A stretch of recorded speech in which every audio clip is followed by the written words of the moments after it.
मुनाफिकीन की कुछ खसूसियात बताइए ताकि हम उन्हें पहचान सकें। बिस्मिल्लाहिर्रहमानिर्रहीम।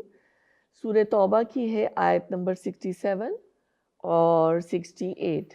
المنافقون والمنافقات بعضهم من بعض يأمرون بالمنكر وينهون عن المعروف ويقبضون أيديهم نسوا الله فنسيهم إن المنافقين هم الفاسقون۔ मुनाफिक मर्द और मुनाफिक औरतें सब एक दूसरे के हम रंग हैं। बुराई का हुक्म देते हैं और भलाई से मना करते हैं और अपने हाथ खैर से रोके रखते हैं। ये अल्लाह को भूल गए तो अल्लाह ने भी इन्हें भुला दिया। यकीनन ये मुनाफिक ही फासिक हैं। फासिक का मतलब होता है नाफरमान। وعد الله المنافقين والمنافقات والكفار نار جهنم خالدين فيها هي حسبهم ولعنهم الله ولهم عذاب مقيم۔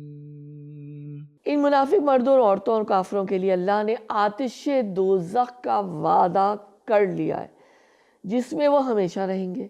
वही उनके लिए मौजू है। उन पर अल्लाह की फिटकार है और उनके लिए कायम रहने वाला अजाब है। वलहुम अज़ाबुम मुकीम, कायम रहने वाला अजाब है। अब देख लें इसकी तफसीर क्या हमें समझ में आती है कि ये जो आयात आई, मुनाफिकीन की एक मुश्तरक सिफत यहाँ बयान की गई है कि ये रिवर्स गियर चलाते हैं। मुसलमानों को तो ये कहा गया ना, मोमिनीन को, कि भलाई का नेकी का हुक्म दो, बुराई से रोको, अमर बिल मारूफ नही अनिल मुनकर। और उनकी क्या आदत होती है कि उनको बुराई से हमदर्दी दिलचस्पी होती है, तो बुराई की तरफ बुलाते हैं और भलाई से अलग करते हैं। तो इनका सब माल और दौलत भी हराम रास्तों के लिए होता है, यानी वो बुराई के लिए चाहे वो वक्त के कारून हो, लेकिन नेकी के लिए वो सबसे ज़्यादा बखील होते हैं। ठीक है, तो ये एक बड़ी वाज़ेह सी एक बात हमारे सामने आई है।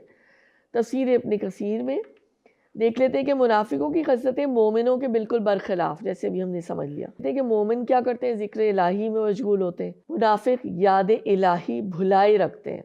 इसी के बदले अल्लाह भी उनके साथ वो मामला करता है जैसे किसी को कोई भूल गया हो। क़यामत के दिन उनसे यही कहा जाएगा कि जैसे तुमने हमें भुला दिया था, आज रोज़े हशर हम तुमको भुला देंगे। और रब की रहमत से दूर रहकर वो दायमी और मुस्तकिल अजाब के मुस्तहिक ठहरेंगे।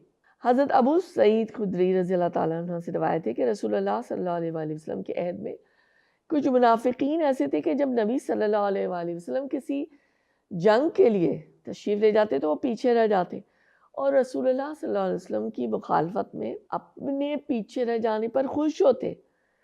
जब नबी सल्लल्लाहु अलैहि वसल्लम वापस तशरीफ़ लाते तो वो फिर उज़्र अपने बयान करना शुरू कर देते, कस्में खाते और चाहते कि लोग उनके कामों की उनकी तारीफ़ करें जो उन्होंने नहीं किए, कि उन लोगों के मुतालिक गुमान ना करो जो अपने किए पर खुश होते हैं और ये पसंद करते हैं कि इस काम पर उनकी तारीफ़ की जाए जो उन्होंने नहीं किया। उनके मुतालिक ये गुमान भी ना करो कि वो अज़ाब से बचने वाले मुकाम पर होंगे। दी प्रैक्टिकल इम्प्लिकेशंस, नंबर 1, लेट्स जज आवरसेल्व्स, राइट। पॉइंट नंबर 1, मुनाफिकीन को बुराई से दिलचस्पी होती है और भलाई से अदावत होती है, यानी दुश्मनी होती है। नंबर 2, मोमिन और मुनाफिक कभी भी एक तरह के नहीं हो सकते। नंबर 3, मुनाफिकीन का अबदी ठिकाना जहन्नुम है और कुरान में कहा गया कि असफल साफिलीन है, यानी कि ना सबसे जहन्नुम के निचले तरीन दर्जे में मुनाफिकीन होंगे। अल्लाह ताला हमारी हिफाजत फरमाए।